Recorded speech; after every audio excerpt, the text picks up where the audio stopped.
السلام علیکم، خوش آمدید بچوں آج ہم 7ویں جماعت کے سائنس کے موضوع میں ایک نیا سبق پودوں میں تغذیہ سیکھنے جا رہے ہیں۔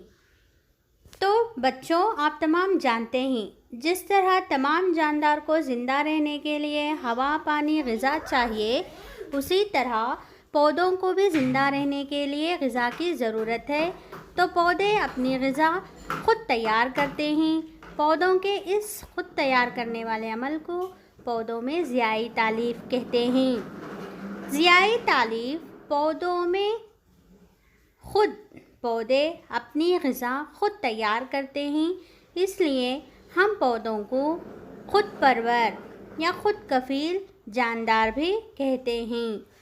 تو آئیے دیکھتے ہیں پودوں میں ضیائی تالیف۔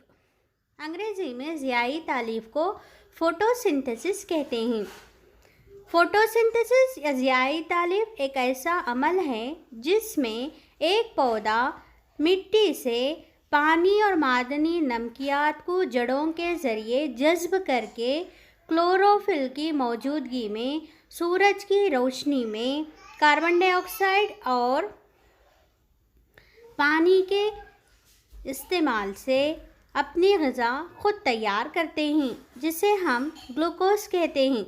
جیسا کہ تصویر میں غور سے دیکھیے، یہاں پر کاربن ڈائی آکسائڈ اور پانی سورج کی روشنی کی موجودگی میں کلوروفل کا استعمال کرتے ہوئے گلوکوز کو تیار کرتے ہیں اور آکسیجن گیس کو پودے خارج کرتے ہیں۔